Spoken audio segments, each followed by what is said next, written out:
湿気高温の日本で猛獣対策は？はい。僕らが扱う材料はやはり、木なんで、やはり自然のね、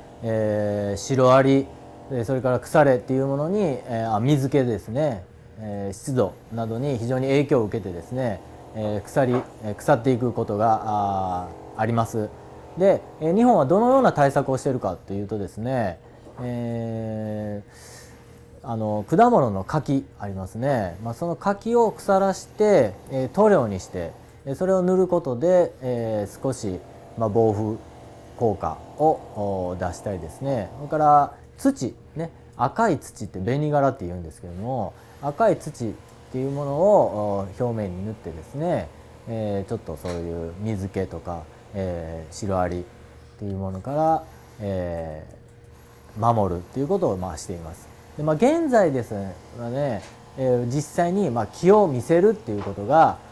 少なくなってきてますんで、科学的なね塗料を直接柱に塗ったりして防風っていうものを、腐れからね守るっていうことをしています。